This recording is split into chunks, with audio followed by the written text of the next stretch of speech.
It was the 10th of November, and the small town was barely recognizable. Normally a quiet and uneventful place, it had come alive with a flurry of activity in preparation for the grand fiesta. The narrow streets, usually filled with the sounds of roosters and the chatter of market vendors, now echoed with music, laughter, and the bustle of last-minute preparations. People were everywhere, rushing about with a sense of urgency as the sun began to set. In the homes of the wealthier families, young women, or dalagas, moved gracefully as they arranged sweetmeats on colorful glass dishes. Their hands worked swiftly, but their eyes sparkled with excitement. Even the most modest households had put their best foot forward, hoping to impress the waves of visitors expected from nearby towns.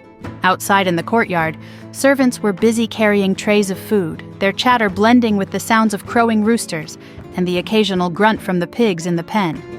"Watch out! You nearly dropped that," a servant scolded another as they bumped into each other. Laughter followed, but the work continued without pause. The streets were just as lively.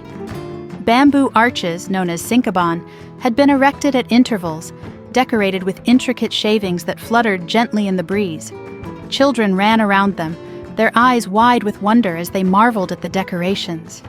The town square was a sight to behold, with platforms being set up for performances, including a stage for the famous Tondo comedians. "I can't wait to see Marianito and Chananay," exclaimed one of the boys to his friend. "They say they'll perform magic this year." "Magic? I heard they'll even call down fireworks from the sky," his friend replied with awe, his eyes gleaming with anticipation. The governor had approved the performance of The Prince Villardo, or the captives rescued from the infamous cave. A play filled with daring rescues, sword fights, and enchanted caves. It was rumored that the actors had been practicing for weeks, preparing to compete with the grand miracles that would be performed in the church just steps away.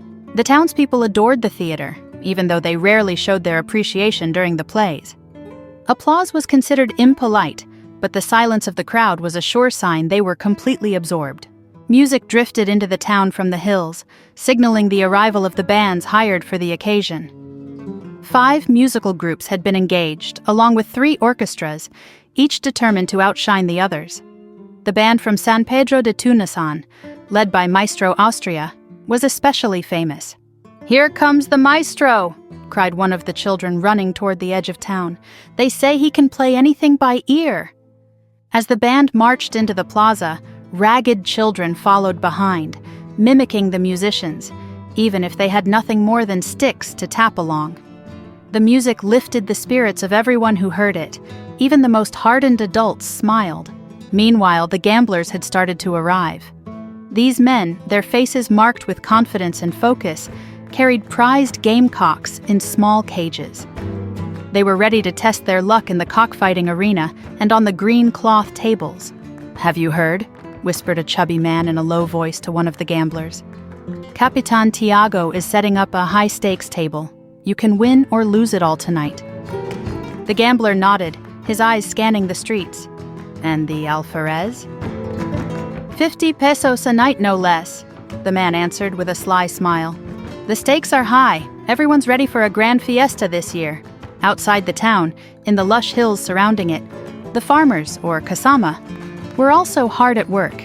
They had prepared gifts for their landlords, and some were loading carts with fruits, wild pigs, chickens, and even flowers. Orchids, ferns, and flame-colored ticas blossoms, freshly picked from the forest, would soon adorn the homes in town. But the most exciting project of all was happening right near the house of Crisostomo Ibarra, the town's most promising young man.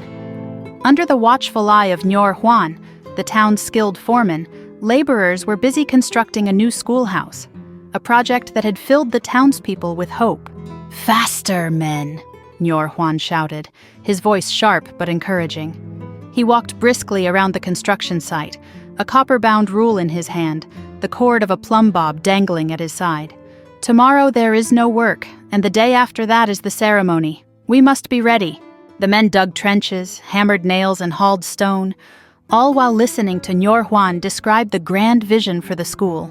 "It's going to be like nothing you've ever seen before," he boasted to a group of masons who were shaping a large stone block. A palace with wings for both boys and girls, a garden in the middle, fountains, and shaded walks. The children will even have places to plant flowers and learn to care for the land. Ñor Juan rubbed his hands together as he imagined the finished building, its towering walls, the neat rows of desks inside, and the sound of children's laughter in the playground. He imagined the pride he would feel when people from all over came to admire his work. "You'll see," he muttered to himself. "They'll ask, 'Who built this magnificent structure?' And they'll say, 'Ñor Juan, of course.'" As he supervised the work, a yellowish man approached him, carrying beams for the derrick. "We don't need all this timber for the derrick," Ñor Juan said, inspecting the pile. 3 beams should be enough." The man, smiling slyly, replied, "The more apparatus, the grander it looks. When people see all this, they'll think we've worked twice as hard. I'll decorate it with flags and flowers. You'll see, Señor Ibarra will be pleased." Ñor Juan smiled at the man's enthusiasm, but shook his head slightly, knowing that sometimes simplicity was best. Nearby, the schoolmaster and a group of students were busy weaving garlands and preparing inscriptions for the ceremony. The boys worked diligently, knowing that the alcalde and other important guests might see their work. "Be careful with the letters," the schoolmaster warned, guiding a boy who was painting a banner. "The captain general himself might be here. If he sees how well you write, maybe he'll reward the school." One of the boys grinned. "Do you think he'll give us a blackboard?" "Perhaps," the teacher smiled. "But Señor Ibarra has already ordered one from Manila. He's bringing prizes tomorrow for the best work." The boys beamed with excitement, talking about the gifts Ibarra had promised.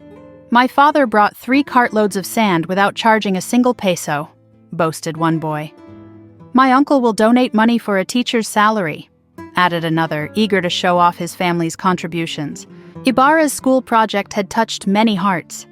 Even the town's curate had offered to bless the cornerstone, and Sister Rufa, known for her stinginess, had promised to collect alms from other towns if money was needed. Ibarra, though grateful, declined many offers, determined to fund the school with his own resources. "It's not a church," Ibarra had said, politely refusing some of the wealthier offers. "And I didn't undertake this to rely on others' wealth. We'll build what we can with what we have." Despite the optimistic mood in town, there were still voices of caution. Old Tasio, the town philosopher and pessimist, warned Ibarra to be careful. "I see everything is going well, old friend," Ibarra said to Tasio one evening as they stood by the construction site. "Perhaps your fears were unfounded." Tasio looked at him with sad, knowing eyes. "Remember what Baltazar says, Chrysostomo. If you are greeted with joyful faces, be all the more cautious, for hidden enemies may lurk in the shadows." Baltazar was both a thinker and a poet. His words carry weight. Ibarra nodded, recognizing the wisdom in Tasio's words, even as the excitement of the fiesta continued to swell around him.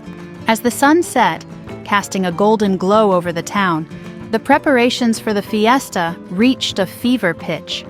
The new schoolhouse, the performances, the grand procession, and the coming celebrations all promised to make this fiesta one that would be remembered for years to come.